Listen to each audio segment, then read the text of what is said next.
this computer. We'll go with that one. All right. So we might as well get started again. Thank you so much, Patrick, for being available to do this again. It was an interesting experience our first time. I guess we learned the lesson of maybe give it a practice trial first, before a dry run first. But yeah, very much appreciate your time. Maybe we can kind of start with kind of almost like a restart button on how we started last time, which is, maybe you can tell us a little bit about Element5 and a little bit about your background so that we can get some context on things. And yeah. Okay, so Element5 is a large mass timber manufacturer. So I don't know whether students are familiar with mass timber. Probably not. Yeah, the construction industry is in the midst of a revolution where buildings are being prefabricated in high-tech manufacturing facilities and shipped to site where they are assembled rather than constructed in the traditional sense. I hate using the analogy, but people can really relate to it. And that is the world of IKEA in which we live in has made its way to the commercial construction industry. So buildings are being prefabricated like IKEA furniture and being assembled rather than constructed in the traditional sense. And the way that's possible is through the use of what's called mass timber. And we're in this evolutionary path where buildings and cities are starting to be built out of plant life versus concrete and steel. The concrete and steel industries are responsible for a significant amount of carbon dioxide in the atmosphere today. However, when you're building with wood, we're leveraging our forest natural ability to remove carbon from the atmosphere through photosynthesis and store the carbon in the buildings in which we create. So if you use wood to build buildings, you have found a systematic way of removing carbon from the atmosphere and storing it in these beautiful buildings. So there's a huge environmental push to this form of construction, and we're leaders in the industry. Element5 is the only, say, CLT manufacturer. Mass timber is made up of glued, laminated, solid wood columns that are called glulam and beams, but also these massive wooden panels. We make a panel that's up to 11.5 feet wide by 53 feet long and up to 15 inches thick. So they're a heavy structural panel, and they're used as an alternative to concrete and steel. In Ontario now, we can build mass timber buildings up to 12 stories out of nothing, well, almost nothing but wood, essentially. So we're leaders in this industry, and Ontario is actually incredibly well poised to take a leadership role in this industry on a global basis. So on the business side, You also mentioned that universities in Ontario are also leaders in adopting it for building new buildings. Is that what, did I hear that absolutely last time? Absolutely, yeah. And so pretty much every major college and university in Ontario was building a mass timber building. So we have probably 20 or more large mass timber projects currently under construction or recently completed in the Ontario marketplace. So education has really taken a leadership role in this, which is wonderful to see. So would you say that, so I'm kind of curious about the timing of it all, and I love that you started with the IKEA thing, because I at some point I looked into prefab when I lived in the US. I was like, oh, maybe it would be nice to have a prefab home. So I actually kind of did some.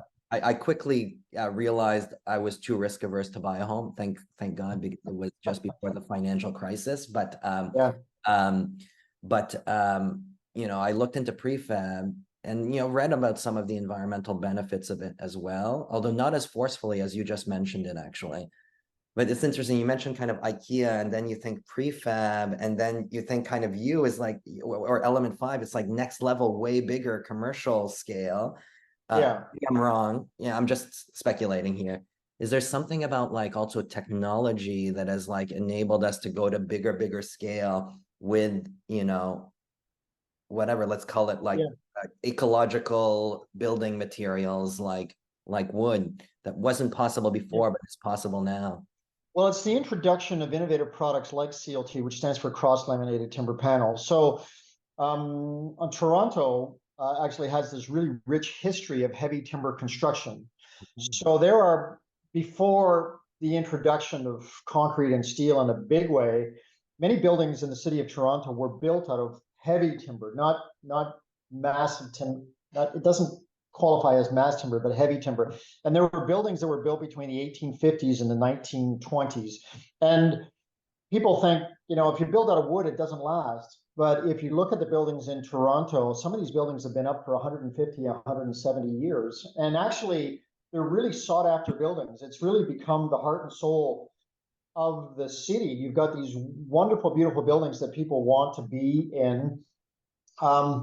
And you're getting a lot of the high-tech organizations that are being in them. You're getting galleries, creative service companies. So there's a real connection between those kinds of buildings and the creative core of the city of Toronto that wants to be in these buildings. So we're creating modern versions of those buildings. But in reference to your question, it's the introduction of these CLT panels that's allowed us to go much bigger buildings. And so heavy timber was used for some smaller buildings historically, but now we can go to massive buildings. And as I say, in Toronto, we can go to a 12-story building in mass timber. So that's what's made it possible. When did CLT come on your radar, and like how did that play into starting Element5? Well, it started for me about 10 to 12 years ago. When I returned from Asia, I had to sort of reinvent myself here in Canada. I didn't want to be in a big city, so I decided to be in small town Ontario, and I had to figure out how the heck I'm going to make a living. So I got into construction and learned about the construction industry. But I also worked for a company called Chouinard Log Homes, and they're a log home vendor. So that was 2011 to 2013, if I recall. I looked at your Approximately. LinkedIn briefly. That's right. That's approximately correct. Yeah. And so they had a really good business model. They made what's called a weather-tight shell package for a log home, but they used logs versus mass timber components. But they sold a complete weather-tight shell package. Even though they milled the logs, they did the soffit, the fascia, the shingles, the roof trusses, the whole complete kit of things. And then I discovered cross-laminated timber panels in Europe. Europe's ahead of Canada by about 35 years in this mass timber space. And then, as a sales representative for the log home company, log homes is a very niche market. There's only a small percentage of people that are interested in log homes, and they're only ever sold as homes or cottages or very small commercial projects. So you're really limited in scope. But when I discovered CLT, I realized that I could use the Chouinard Log Home weather-tight shell business model combined with CLT versus logs, and then I could start to do weather-tight shell packages for commercial buildings in urban centers. So that's where the journey began for me. And everything the company is today is the evolution of that idea that I had 10 to 12 years ago. That's fascinating. So another thing that I noticed from the LinkedIn profile was that there was another company that you joined prior to starting Element5.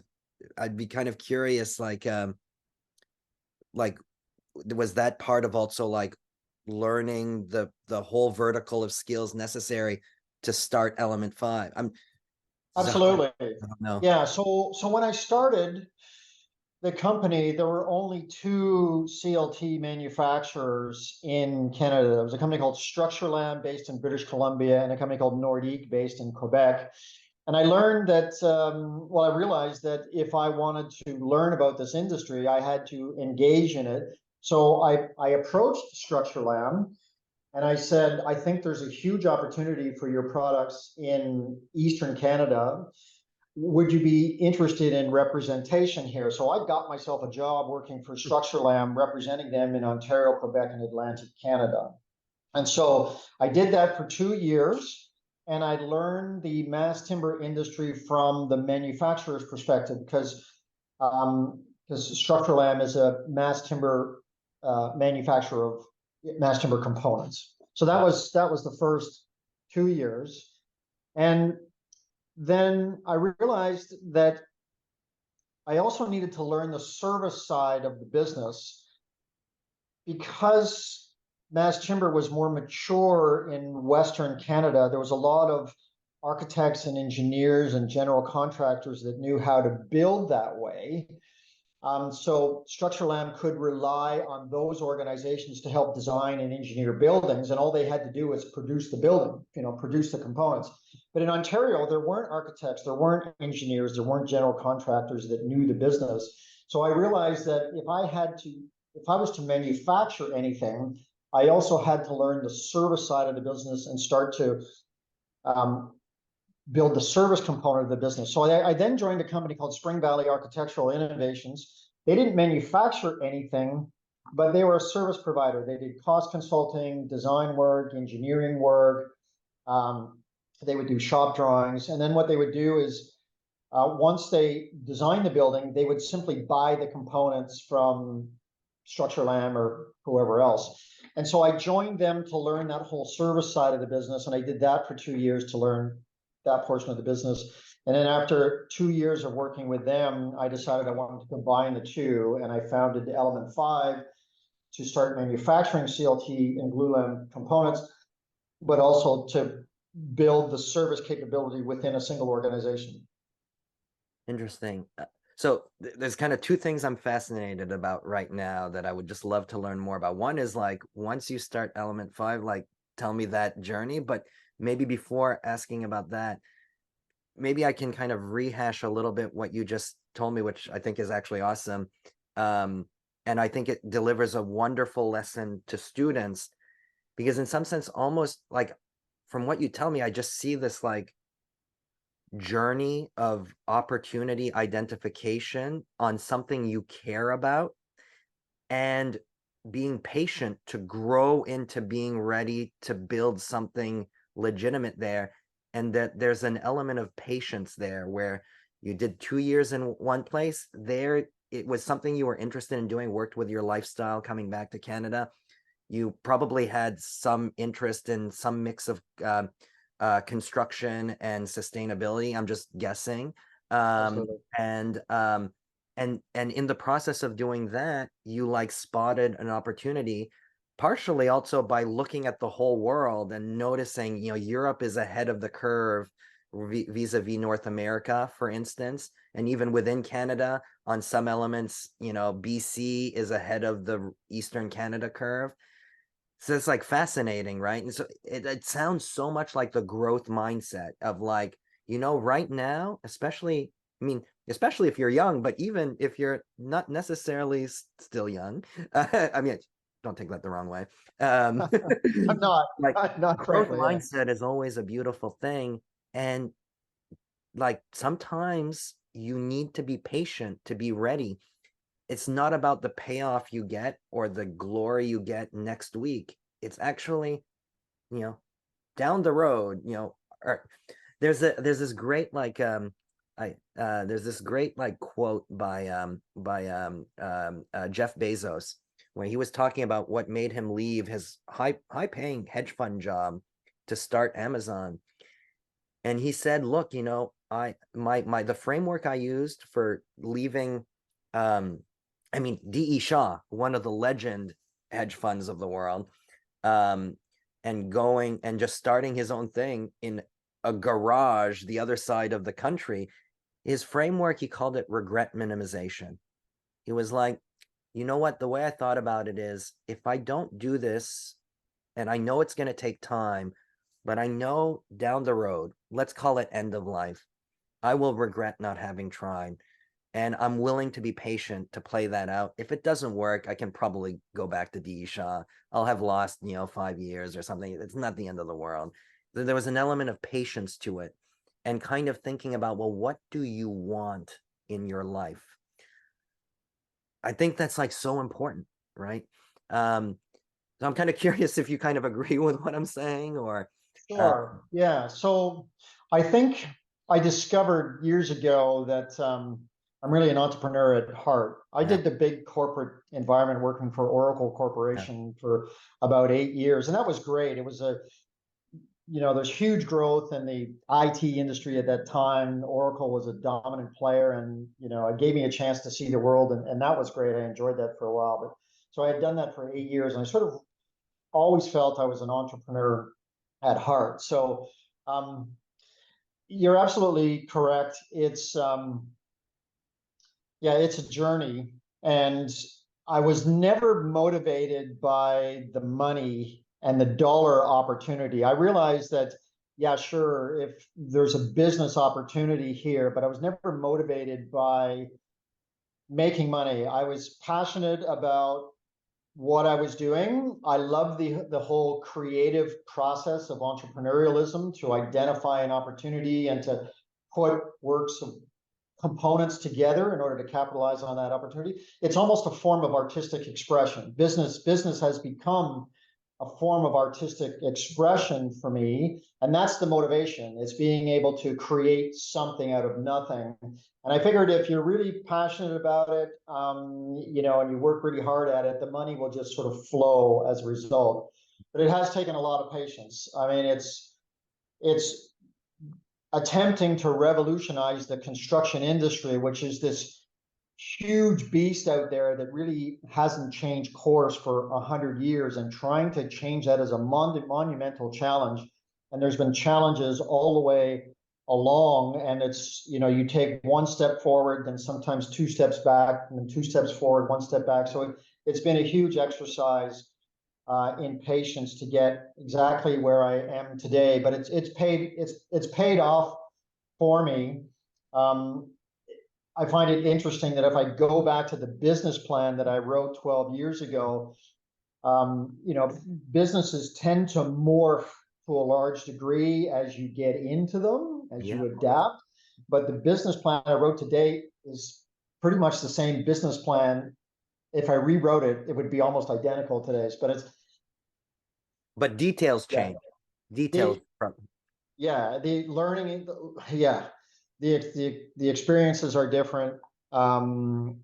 Yeah, it's definitely a learning experience, and those experiences you adapt to. But in essence, everything that the business is today is a reflection of that initial vision that I had for this many years ago. So So there's something that I teach in my VC startups class. I'm gonna tell you the way I say it, and I'm curious on what, like, to what extent you agree with this statement or disagree with it. Because you mentioned vision, and I say, one of the things I like to talk about in the class is like, look, a startup, there's no way for you to know everything perfectly. And to me, the most interesting startups come from founders who have a unique, compelling, somewhat contrarian vision, but they have a vision and they are firm on the vision, but flexible on the detail. They're willing to adjust, discover, they listen to the market as opposed to saying, I'm right and you don't get it yet. It's like, it's that delicate yeah, dance between being firm so that you can grit it out, but being flexible. So almost, I mean, I yeah, don't, maybe this is not a good analogy, but like a heat seeking missile, like it's a bit yeah, violent. You need to find new ones, but like, yeah.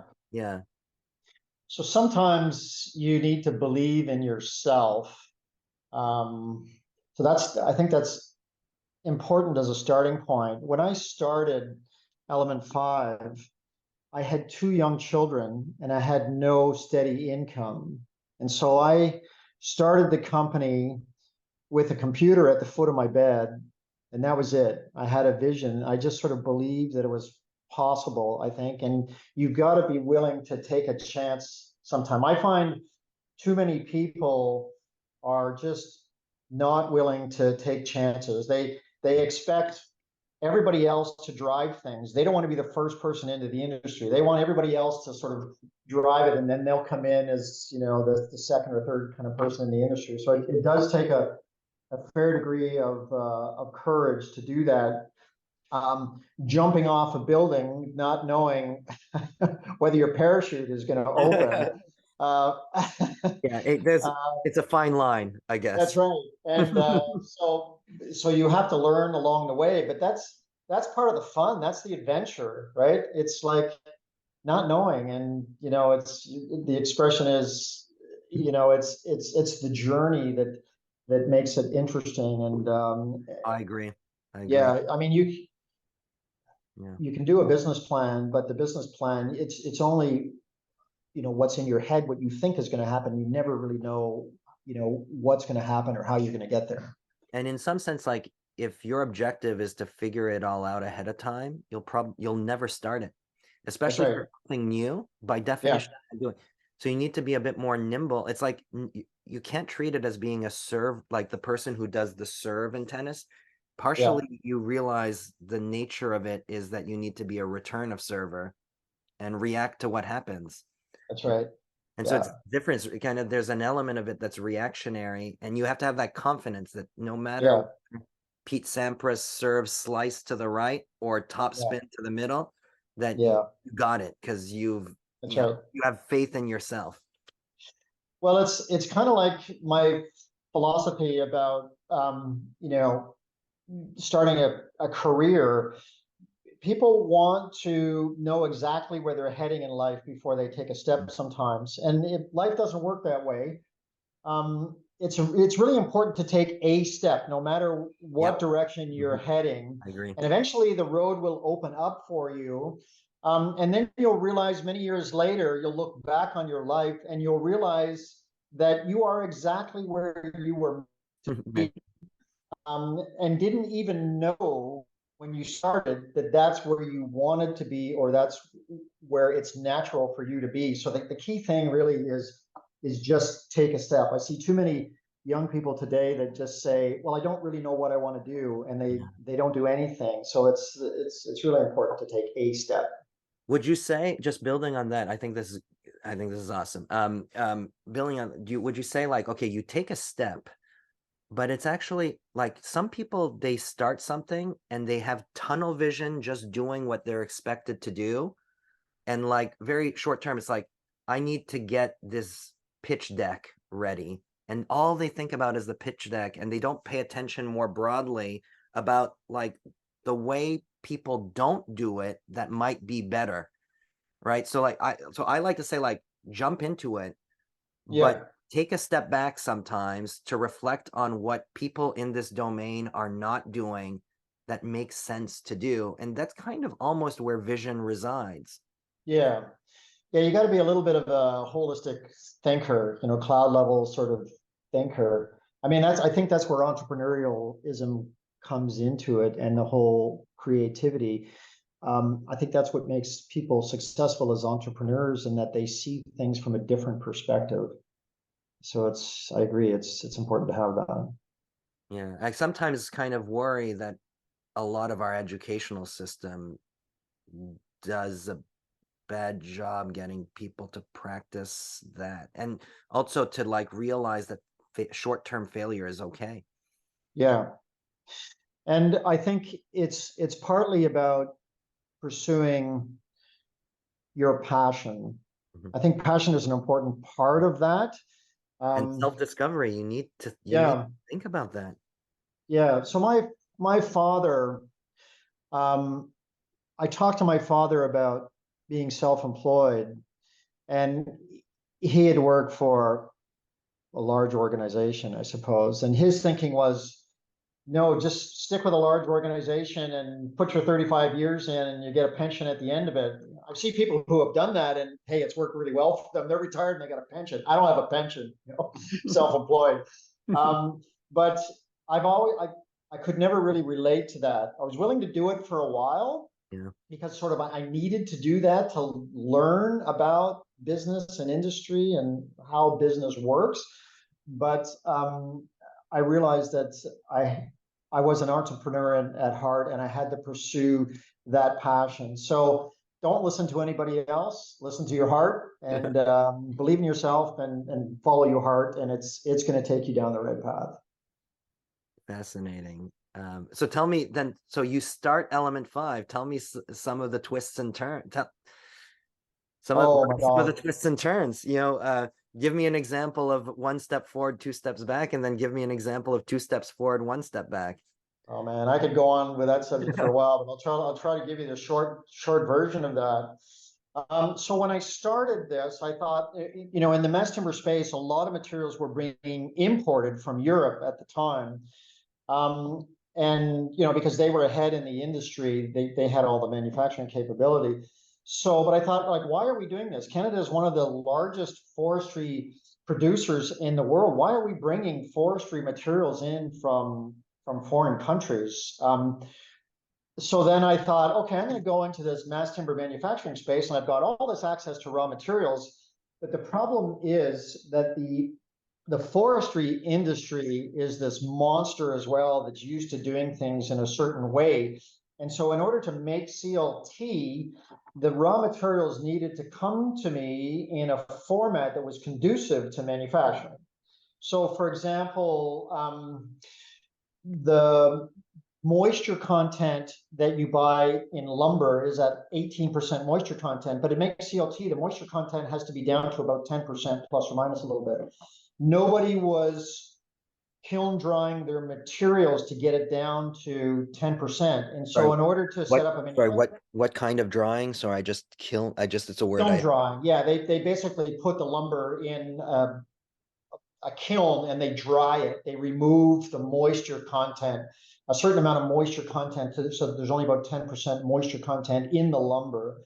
And so I realized that I'm not going to be able to buy material in the open market that's dried down to 10%. So we had to invest millions of dollars in order to buy our own kilns to do that. The second thing is, out of curiosity, how did you raise that? Because sorry, well, maybe this yeah, is that's so sorry. I'll yeah, I'll deal with that maybe separately. So Okay, no problem. Sorry. that's one of the challenges. Another thing is because we can make a 53-foot long panel, you can't buy lumber that's that length. You can buy it in like 8, 10, 12, 16 feet lengths. So you have to finger joint those 2x6s together. You've got to join them like this. Nobody in the industry was joining lamella up to 53 feet long. So we had to buy the finger joining equipment to be able to do that. So another investment in a tremendous amount of money. And so what I thought was going to be easy, just going out and buying raw materials, was not so easy. And so it required us to invest significantly in that.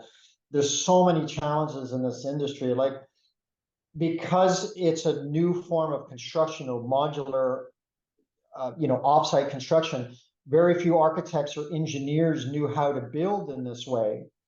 So when I convinced somebody, a developer, to build a mass timber building, they couldn't go to an architect or engineer to help them design and engineer it. They would only come to us. And so we ended up having to build all of those skill sets internally to be able to support it because they didn't exist in the. So are you basically almost like fully vertical, like not fully, you're not maybe growing the wood, but like, right, but like extremely verticalized.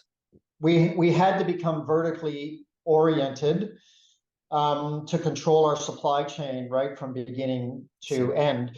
There weren't general contractors that knew how to put together buildings like this. So we thought that we were just going to be, I thought we were just going to be a mass timber manufacturer. We ended up having to become architects, engineers, and general contractors just so that we had something to manufacture. So that was a challenge. I have to say, and that, by the way, like my hope is that people who watch this video don't take the lesson that you should always verticalize, because while that worked in your scenario and was necessary in your scenario, right, in many contexts, actually, you want to de-verticalize. Like in technology, a lot of it is de-verticalized. Like hardware startups, they try to de-verticalize by outsourcing as much as they can. Why? Because they can't raise enough money to do the whole vertical. And like there's some part of the vertical that has an edge you can't beat, maybe distribution or something like that. So it's interesting, right? Like the the right thing to do is not one size fits all. And That's it's correct. interesting, this example that you just told me is in my life as a nerdy professor, the most interesting case, actually, I'm not even joking, of like going all like almost all in on the full vertical, and where my hunch from what you told me is that may have made sense. That's Yeah. fascinating.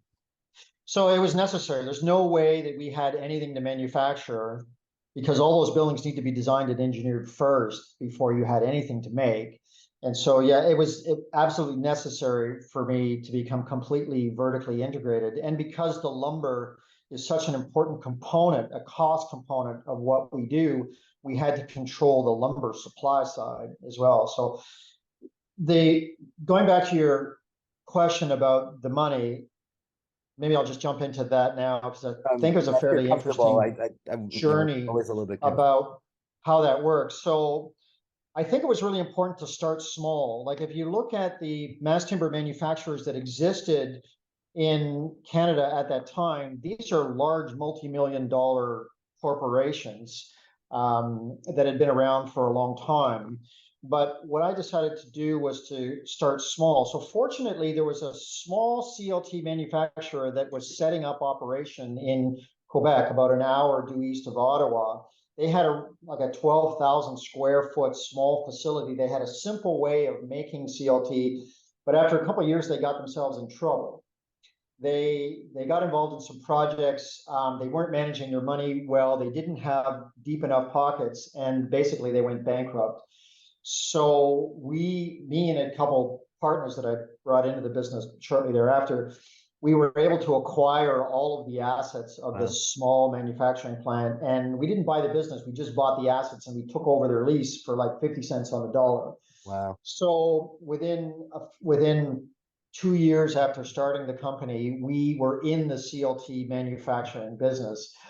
And I laugh about this because we were able to claim that we were the third largest CLT manufacturer in the country compared to these huge monsters, in Vancouver and Quebec. We were just big enough to sort of piss off Nordique locally, and so that's how we started. And over the course of the first 2 years, we produced about 40 small projects, like everything from a guy wanted some CLTs in his house in Montreal, Wow. CLT stairs in his house, and small commercial buildings. And we were doing house construction at that time, so any opportunity to sell CLT.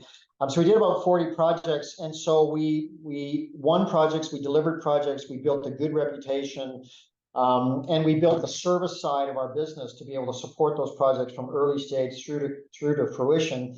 And then after about 2 years, we had proof of concept. And with that, I was able to go out to guys with deeper pockets and convince them to invest in the industry. So I went to a guy.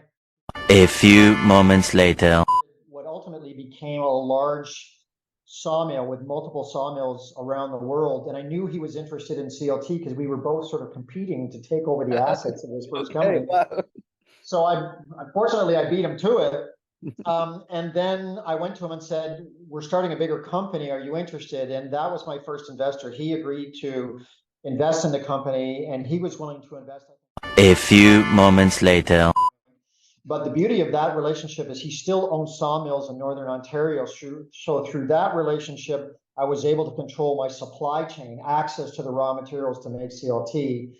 And then he had a partner, a company called Kensington Capital Partners, a venture capital firm in Toronto. And that company was a part owner in his sawmills. And so he introduced me to this president of the company. And together we convinced this venture capital firm to invest in the company. And then we had the deep pockets that we needed to build a new manufacturing plant. So after about 2 years as our own small manufacturer, we set out to build a much larger facility in Ontario where the larger market opportunity is. And the plant we built is quite massive today. It's 137,000 square feet. We brought in European technology, the most advanced mass timber manufacturing equipment from Europe. So it's a highly automated facility.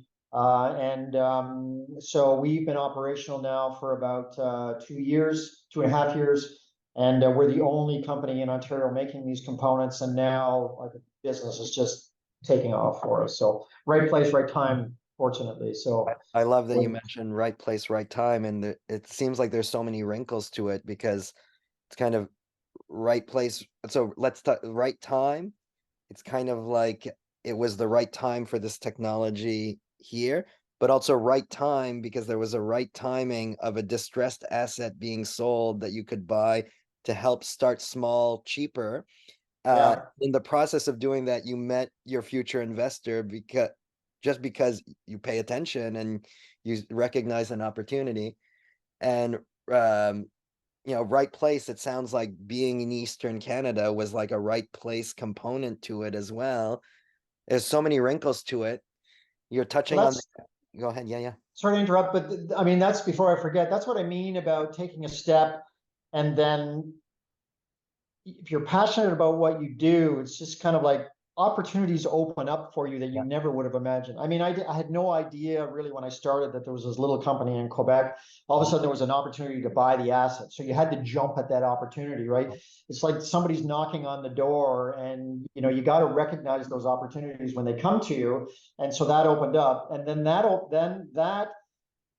led me to meet this first gentleman that was willing to invest, and he introduced me to the next gentleman. So I could never have planned or Yeah, predicted of course. any of that. Yeah, I agree. So it's just that it just kind of unfolds for you as you take this journey.